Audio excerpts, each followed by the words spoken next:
The Defensive Player of the Year award belongs to Evan Mobley. Spencer Davies and I here to talk about it on a mini-sode of Courtside with the Cavs on SI, coming your way next, right here with the Cleveland Cavaliers on SI.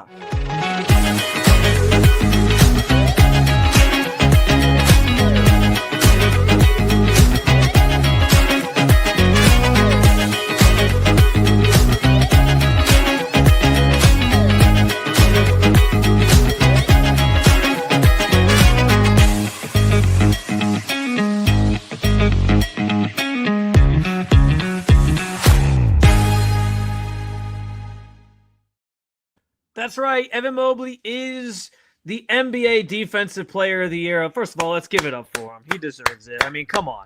We spent an entire episode pleading our case. His Cavaliers teammates tried to get him to plead his own case after Draymond Green tried to plead his case on podcast platforms and in post-game press conferences. And obviously a well-deserved honor for Evan Mobley. And I think it's interesting, Spence, like, you know, people are gonna bring up that it's sort of like it's a gimmicky year to win Defensive Player of the Year because of what happened to Wemby, obviously, who was running away with it prior to his blood clot issue. And I understand all that, but that doesn't lessen, in my opinion, and it shouldn't lessen anybody else's opinion, the fact that, like, Evan, like, we hand out like symbolic MVPs all the time, right? Like, hey, guy finally deserves it because he's worked so hard, and yeah, he had a really good year, even though he's not really the best player in the NBA. I mean, they're talking about that this year with, like, I think James Harden was even quoted as saying, like, Shea deserves the MVP for the season that he had, but Jokic is still the best player on the planet. Like, we do this all the time. So even if it's like, hey, Mobley gets it in kind of a fluky year where he didn't have his greatest challenger probably in his way, I think that's, you know, it's fine. Like, he still deserves to be recognized for the effort that he put forth and what he means to this Cavaliers team defensively. He does it all. And I think a lot of people, when they see a 7-footer, they just kind of expect, oh, that's just a rim protector and that's it. And I saw that with one of these people on Twitter. I saw a little rant about how Luguentz Dort should be on the ballot at the very least, which I can agree with. That is not something that I'm going against.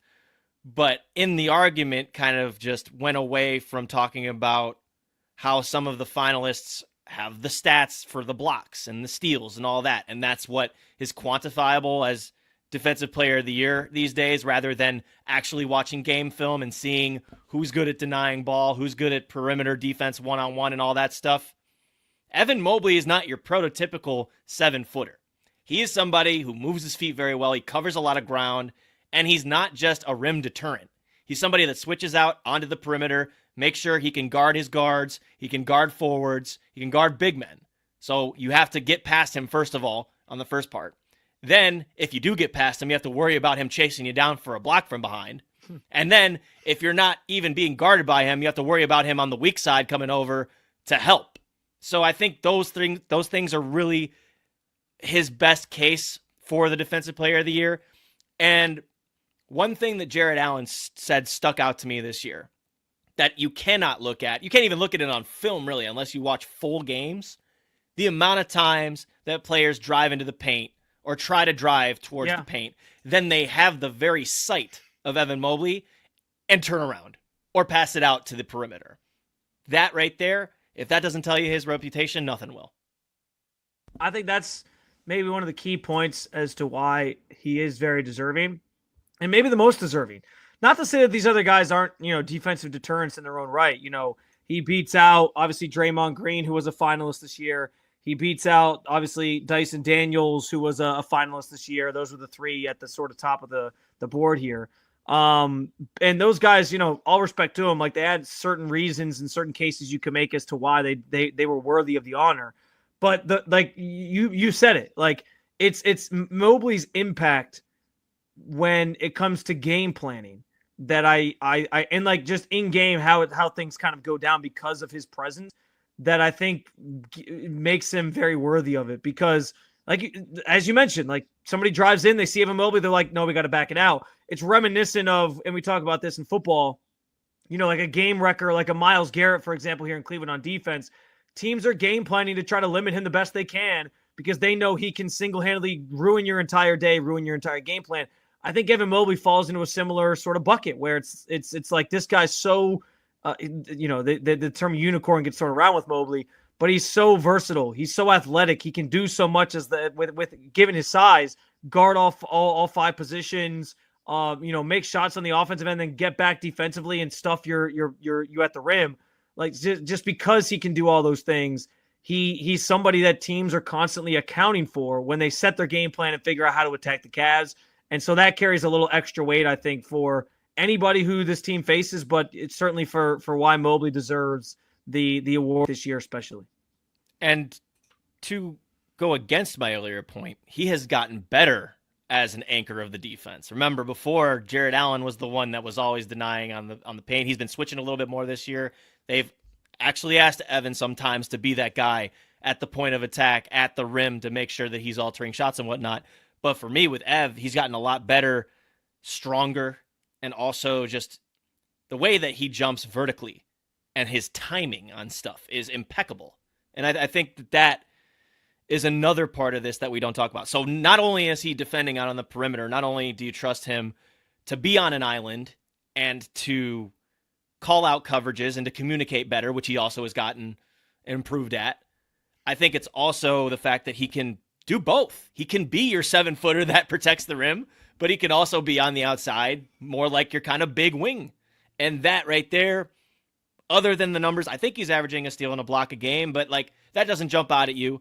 But when you watch the full games and you see, it's the little stuff too. Like I said, the verticality, the headiness to not jump on pump fakes, the ability to keep the ball in play when he gets a block, quick hands, covering the amount of ground that he does, being able to play in different schemes in the 2-3 zone, box and one, man to man. Like, yes, you're supposed to be able to do these things as the defensive player of the year, but it's also a big reason why he won it, because he's able to do so many different things, and I think that's huge. Yeah, no doubt about it. He's a remarkable player, as we know. Kenny, as you said, like has trusted him more to be out there individually, being the anchor of the defense, especially in the painted area, and that's been huge. There's another part of this award going to Mobley that bears mentioning, because he has an incentive in his contract that pays him a lofty sum of money for winning this award. He gets $45 million if he wins Defensive Player of the Year. And actually, in a recent interview with Brian Windhorst, he was asked about this specifically. Windy sort of put him on the spot of like, hey, have you thought about this?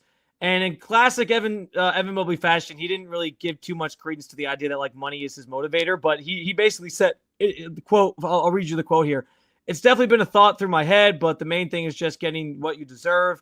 I feel like I put out a great season so far on both ends, on the all NBA and Defensive Player of the Year terms. I feel like I should get what I deserve, or you should get what you deserve. And again, he certainly now gets what he deserves in the form of this award. He gets a lofty payday out of it. And I would expect nothing less from Mobley in terms of sort of downplaying the money part of it and just it being about, hey, I think I earned this and I worked hard to get here. And that can't be understated either, because Mobley, his defense has always been his staple, like the thing you can fall back on when things aren't going well. But like the work he's put in is been evident on trying to be even more involved on the offensive end and be more aggressive on the offensive end.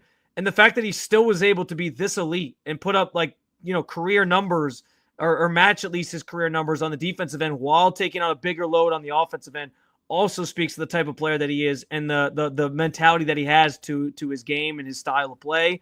And again, that's just another sort of notch in terms of why it makes sense to sort of give him this honor and why he's deserving of it. And it can't be, forgotten in this conversation either, because he is so important to this Cavs team on both ends of the floor right now. And that's a pretty big workload to take on, but he's mastered it, and it's been fun to watch. I agree with that, and I think that he even has vied for all NBA consideration. Yeah, for a third or second team for sure. I think that doesn't really have too much to do with the Defensive Player of the Year award, unfortunately, but like I think they go hand in hand too. Like you have a little more energy on the offensive end, you're gonna take a little bit more out of the tank defensively, but he's held up the same amount of energy. He's held up the same amount of composure and stoutness defensively that he's had in years past. And even in different schemes, as I mentioned, even with changes of being able to switch a little bit more out on the perimeter than maybe the last couple of years. Like he still switched the last couple of years, but Kenny is like, go ahead, do it. We're going to need to do it in the postseason. And you've obviously seen that in the playoffs so far. So I just think that he's definitely earned this award. I don't think that he wanted to politic for it, but he kind of got goaded into politicking for it because of what was going on around him. But I'm glad his teammates spoke up for him and made him do it, because winning this award obviously puts a stamp on Evan as the best defensive player in the NBA, and should be for the next couple of years to come too. It definitely puts a stamp on him. It gives him a little more notoriety, and like this will forever follow him, right? Like you have to talk about him in the sense of Evan Mobley, former defensive player of the year, and that carries some weight in NBA circles among his peers and among those who talk about this game. We'll see if the Cavaliers have another award up their sleeve, because Kenny Atkinson is still in the running for Coach of the Year. I think he deserves it for taking a team that was the 4 seed and turning them into the best offensive team in the league and, winning 64 games. But JB Bickerstaff, old friend JB Bickerstaff, has a case as well. So we'll see if the Cavaliers can bring him some more hardware. But in the meantime, you can celebrate that Evan Mobley has taken down Draymond Green. And I will say too, Spence, you brought up like them politicking for him. That was one of my favorite moments of the year, was like them trying to sort of goad him into promoting himself. And it was kind of, I think it was also a testament to just this team and the way they go about things and how tight-knit they are, that they could kind of have some fun with the whole thing and get Mobley to eventually kind of speak up for himself. And had him maybe talking it worked. in third person. Yeah, they got it. It must have worked in some capacity. They finally got him to do it, and he finally gets to bring home this award. Well-deserved by Evan Mobley, and certainly something worth. It's another accolade in a season full of like historic plateaus and marks met, and a kind of cool feather in the cap for Evan Mobley as he kind of goes forward both the rest of this season and, of course, for the rest of his career. Agreed. Thanks for watching, as always, guys. We will have you covered with more Cavs coverage throughout the playoffs coming up this weekend with games 3 and 4 on Saturday and Monday. And, of course, check out, if you haven't already, any of the post-game comments from Game 2 here in Cleveland on Wednesday night.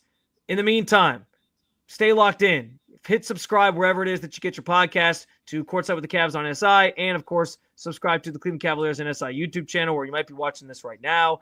Thanks for tuning in, as always. Congratulations to Evan Mobley on winning the Defensive Player of the Year award. And keep on following along with all things Cleveland Cavaliers with the Cleveland Cavaliers on SI.